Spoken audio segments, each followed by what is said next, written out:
You just finished the interview and you're feeling great. The new associate talked about their clinical skills, their drive, and how they're ready to hit the ground running. You, on the other hand, painted a picture of a practice that's overflowing with patients and a schedule that's ready to burst. You both leave the dinner feeling like you found the perfect match. But 6 months later, you're barely speaking to each other. The associate is frustrated because their paycheck is half of what they expected. And you're frustrated because you're looking at an empty chair and a doctor who doesn't seem to have the motivation to fill it. The truth is that most associate relationships are built on a foundation of lies. It's a mutual oversell.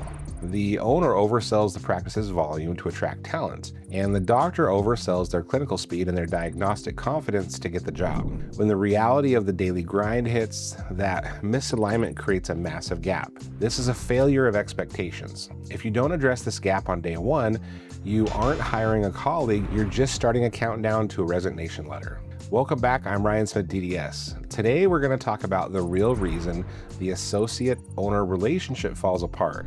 And it's usually not because someone is a bad person, it's because both sides entered the room with a different set of assumptions and absolutely no plan for how to bridge them. By the end of this video, you'll understand the specific ways that this oversell gap destroys your practice and what you actually have to do to fix the communication before the drift becomes permanent. Let's start with that oversell gap. As an owner, you want to project success. You want that high quality candidate to choose you over the DSO down the road. So you tell them that the numbers are great and the patients are there, but you aren't always honest about the fact that those patients are loyal to you, not the office. You haven't actually built a system to transition those patients to a new face. Meanwhile, the associate is nodding along, telling you they can handle $40,000, $50,000, $60,000 a month in production, when in reality, they've never done more than 30. And they're still struggling with their crown margins. Both sides leave the interview with a mismatch of expectations. The associate expects everything to be perfect from day one. They expect a chairside assistant who reads their mind and a schedule that is prepackaged with high-dollar treatment. When they see a gap in the schedule or a patient says, "I'll wait for the senior doctor," they immediately blame the practice. They don't see it as their job to build rapport or sell the treatment. They think that because they have the degree, the production should just happen. They lack the patience and the drive to actually help grow the practice, and they don't see their own role in the empty chair. But the owner is just as guilty because you don't want to be a micromanager, and you do something even worse. You leave them on an island. You assume that because they have a DDS or a DMD after their name that they have business acumen and the communication skills to figure it out on their own. You think they're a doctor, they don't need me breathing down their neck.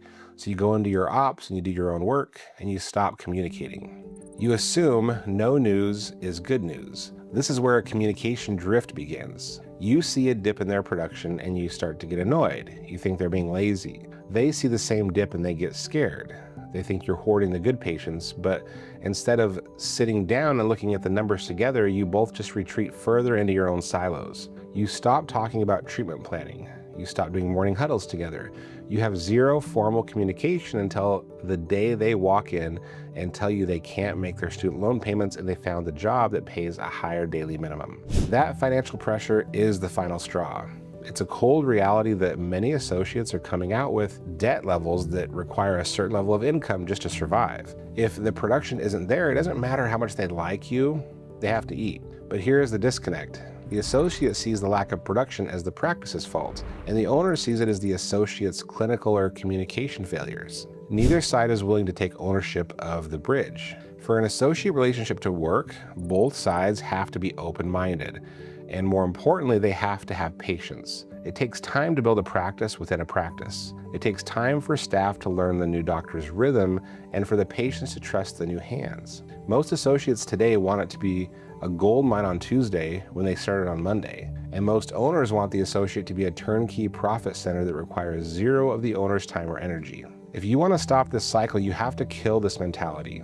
You have to have a standing, non-negotiable meeting every single week to review the schedule and the treatment plans. You have to look at the cases that didn't close and figure out why. As the owner, you have to be a mentor, not just a landlord. You have to coach them on how to talk to your specific patient base. And as an associate, you have to realize that you are a partner in the growth of that chair. You are not a guest performer, you are part of that engine. If you aren't willing to put in the work to align your expectations, you are better off staying as a solo practitioner somewhere. Because a failed associate relationship doesn't just cost you money, it costs the trust of your staff and your patients. It creates a revolving door reputation in your community that is incredibly hard to fix. The key to keeping an associate isn't a better contract, it's just better communication.